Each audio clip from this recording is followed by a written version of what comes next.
Ferreira para vocês. Vamos começar com mais um podcast Tô no S.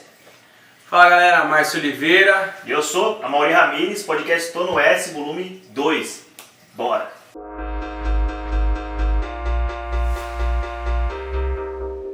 O que vai ser hoje? Hoje vai ser valorização do profissional, não é? Massa!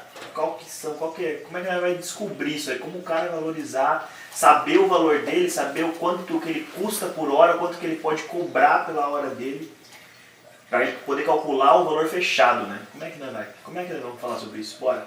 Exatamente essa pergunta que eu ia fazer. Que bom! Qual que é a pergunta? Formula para eu poder entender. Mauri, como o profissional de vendas ele calcula quanto ele vale para uma empresa hoje, qual o valor dele para a empresa?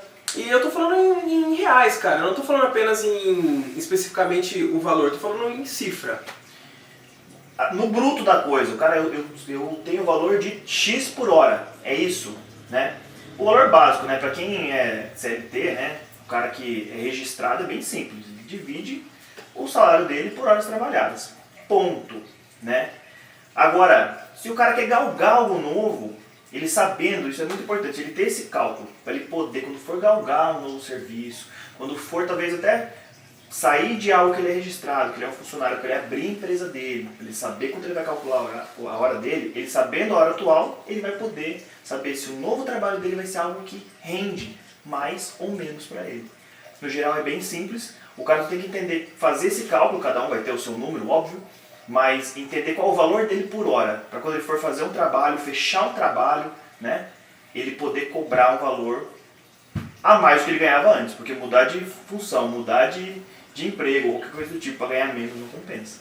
Então, no geral, é isso, cálculo básico, horas dividido por tempo e só alegria. Show de bola. Mas só um detalhe, né? O pessoal não tem esse cálculo em mente e tem medo de cobrar. Quando o cara ele é registrado, qualquer empresa, qualquer função, e ele resolve, né? Eu costumo falar assim, quando você é registrado, você é um passarinho na gaiola. Todo mês pinga a sua ração.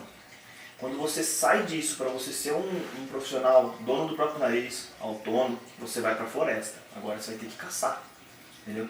E às vezes o cara sai, mas beleza, ele vai caçar, só que ele não sabe quanto que ele vai cobrar. Quanto que é a hora dele, entendeu? Mas aí você está falando para mim que, por exemplo, eu sou hoje em dia um vendedor de sapatos. Mas eu acho que eu como vendedor eu poderia ganhar mais. Eu quero virar de repente um vendedor de carros, um vendedor de imóveis. Seria essa caçada na floresta que você está falando ou não, mais ou menos isso? Ainda não. Se o cara sai, por exemplo, de uma loja de calçados, né, ele vai para vender carro, por exemplo, com certeza ele vai ganhar mais. Mas ele ainda está, claro que ele vai ter que batalhar a venda, ele faz o salário dele. Isso existe, quanto mais ele vende, mais ele ganha. Mas mesmo assim, por mais que ele não bata a meta dele, ainda vai pingar o base, entende? Então ele tem aquele fixo garantido, ou pelo menos, sei lá, 90% das empresas têm isso. Eu estou falando agora do cara que ele vai sair da empresa e ele vai ser vendedor dele mesmo, entendeu? Ele vai vender o produto dele, ele vai criar o produto dele, ele vai ser o vendedor que não vai mais vender para os outros, ele vai vender para ele agora, tá entendendo? E às vezes o cara não sabe quanto que ele tem que vender, qual que é a meta, ele não sabe nem criar a própria meta, entende? Então o cara tem que saber quanto que ele ganha por hora, quanto que ele vale por hora, para quando ele for vender o produto dele, ele poder calcular quanto que ele tem que vender por dia, tá entendendo? Qual o valor, qual o lucro dele, líquido, para ele poder criar uma meta, para ele poder ganhar igual ou mais, que o objetivo sempre é ganhar mais. Então assim, a gente não está falando de um vendedor CLT, a gente está falando de um vendedor empreendedor, um justo. Porque no geral todo mundo é vendedor, né? Mas é exatamente isso que você falou, Márcio. O cara passa a ser um empreendedor, né? Não necessariamente o cara que empreende é o cara que vende. Pelo menos de início sempre é, né? O cara ele faz tudo, né? O cara que ele é o faxineiro, ele é o caixa, ele é o gerente, ele é o dono, ele é tudo. Ele é o estrategista, né? Ele é o contador às vezes. Então assim, isso existe. Mas quando o cara passa a fazer isso, ele tem que conseguir criar a meta dele. Se o cara trabalha sem meta, ele está enrolado. Tá entendendo? O cara tem que ter noção quanto que ele tem que vender para ele girar. Senão ele começa a fazer qualquer coisa, as coisas nas coxas, e às vezes a empresa não anda pro caminho certo.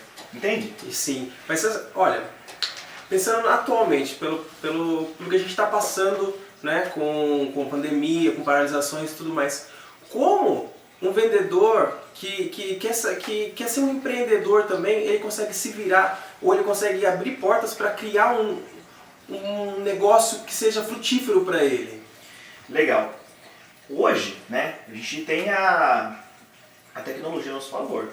Então assim, você sempre vai ter cliente. Não importa o que você vai vender, você sempre vai ter cliente. Você só precisa encontrar eles. Dependendo do nicho que você trabalha, vai ser mais difícil. Dependendo do nicho que você trabalha, vai ser mais fácil. Como mais difícil e mais fácil? Pela internet você consegue encontrar. Você só vai ter que estudar um pouquinho como. Mas quando é mais fácil, você consegue na própria cidade mesmo já começar a gerar clientes. Pelas suas próprias redes sociais, né? Você já começa ali a coletar clientes e aumentando. Nada é do dia para a noite. Começa com um cliente que indica para outro e vai gerando prova social e o pessoal vai gostando do seu trabalho, e vai te indicando e vai crescendo, até você atingir um nível que você fique mais tranquilo. Mas é importante, né, destacar isso, que não é fácil, mas é possível. Não importa o que você vai vender, você vai ter cliente, você só precisa encontrar ele. E não vai ser fácil, mas na hora que você encontrar e começar a entrar nesse meio, começar a ser indicado, né, o pessoal gostar do seu trabalho, aí isso é sucesso. Quando você fala assim de a parte do empreendedor, do vendedor, assim, então sabendo que todas as áreas tem que ter o pingo de vendedor em cima, Total. certo? Esse pingo de vendedor, ele vai ter que começar a trabalhar em cima dele para ele começar a ganhar o seu rendimento. Dentro disso, ele tem que se pagar, ele tem que pagar os seus equipamentos, ele tem que pagar terceiras mãos de obras, a divisão para isso, logo de início, mesmo que ele não tenha um funcionário em cima. Como que ele vai começar a pensar em lucro, em caixa reserva para a empresa dele e saber calcular tudo isso em cima das horas trabalhadas dele, quando ele começa sozinho. Legal. Eu presumo que o cara que vai querer um dia, ele já é vendedor, vai sair para abrir o negócio dele, ele já tem uma reserva. Né? É muito arriscado você sair do plano A para ir para o plano B, como eu costumo chamar, com uma na frente e outra atrás, certo? Porque a coisa não vai gerar dinheiro da noite para o dia. Existem alguns casos raros que acontece isso? Existe.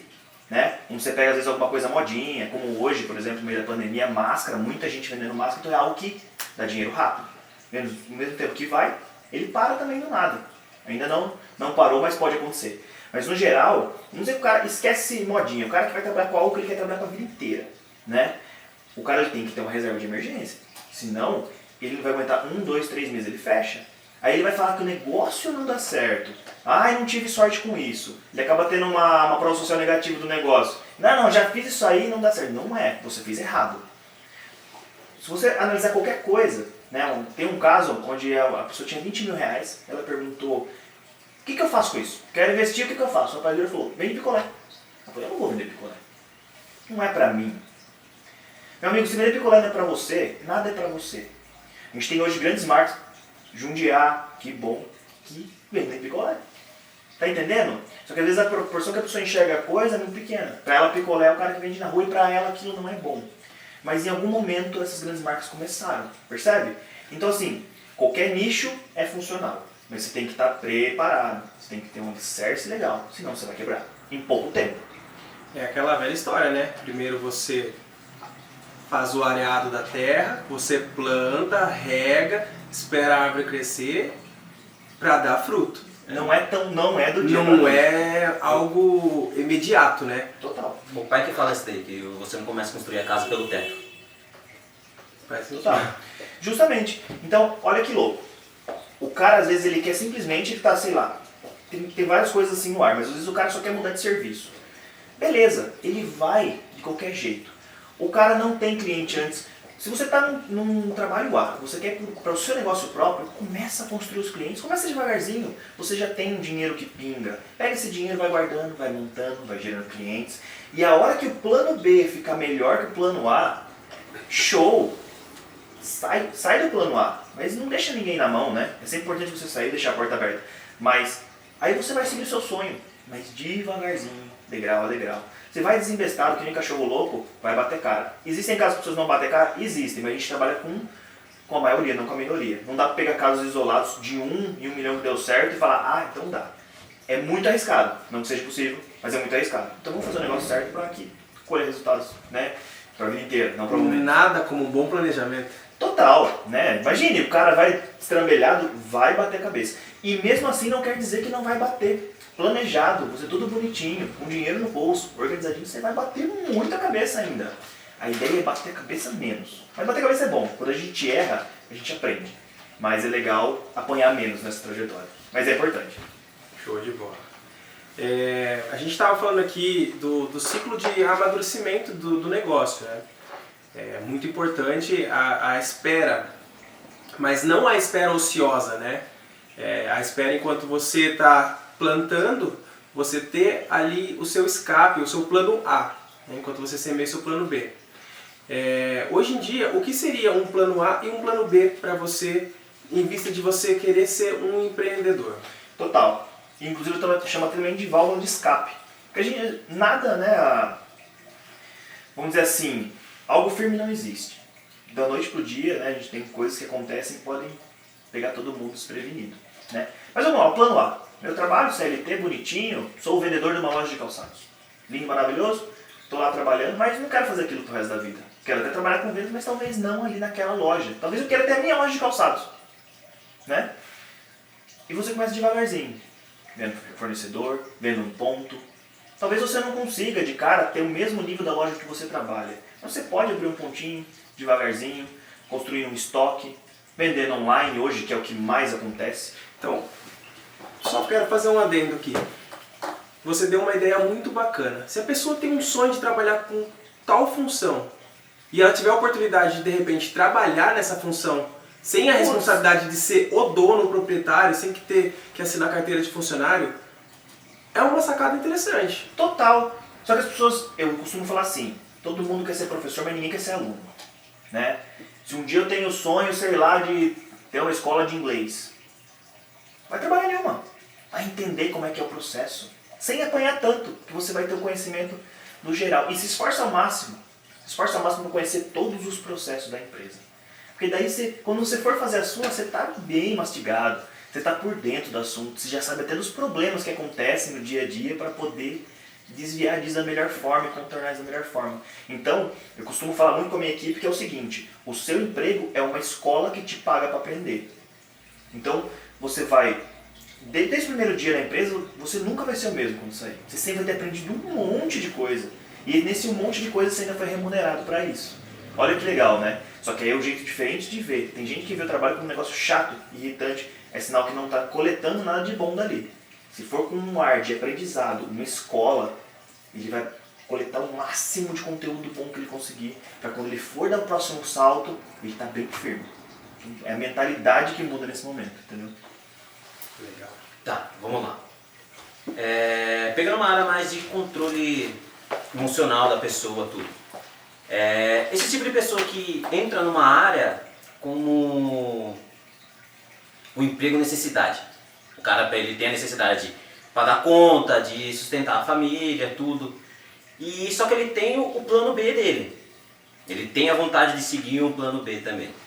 Então, vamos pegar um pouco mais abrangente. O cara tem uma família em cima disso. Então, ele tem que ter o plano A, ele tem que ter o plano B. É interessante um plano C junto ou já começa a dividir muito as funções? Não sei se você conseguiu entender. Entendi. Ter mais de um plano. Mais de um né? plano. Sei lá, vamos usar o mesmo exemplo aqui para tudo para ficar mais fácil. O cara, para vendedor de loja, o cara tem um plano, sei lá, de abrir um negócio de água com gás, para vender água e gás, e tem um outro plano, sei lá, de trabalhar de animador de festa. Nada impede. Você vai conseguir administrar tudo muito bem? É importante. Uma coisa que eu falo, estava conversando hoje com um amigo sobre isso, é o seguinte: o cara está no plano A, ele quer ir para o plano B. Para não ir desembestado, é legal você colocar um objetivo. Inclusive com a própria família. Né? Sentar com a esposa, filhos e reunir. Tal. O que eu preciso ter para mim pedir a conta do meu plano A, meu emprego atual? Né? Já vi casos onde a pessoa falou assim, que você precisa ter 20 vezes o valor do seu salário guardado. Né? Só que essa pessoa que fez isso, ela já tinha o plano B também funcionando devagarzinho. Quando o plano B começou a engolir o plano A, e ele tinha aquelas 20 vezes o salário dele guardado, é a hora que ele falou, vou pedir minhas contas. Entende? Então assim, volta no planejamento que o Marcos falou. Entendeu? Faz uma lista. por exemplo, eu quero sair de ser vendedor de loja para abrir minha própria loja. O que eu tenho que ter? X dinheiro guardado, eu tenho que ter um ponto já definido, sei lá, um nome já definido, sabe? Ou talvez até uma quantia X em estoque. Entende? Sobre o plano C, é válido, mas você vai conseguir administrar tudo? Se conseguir, faz 10 planos. Tem empreendedores hoje que tem trocentas empresas diferentes, mas ele não toma conta sozinho. Então, é só mudar o passo maior que a perna. Vai mudar de 3, 4 empresas? Show, você dá conta? Faz. Simples assim. Se puder, 1000 empresas, manda lá, entendeu? Mas desde que faça com consciência para não quebrar a cara.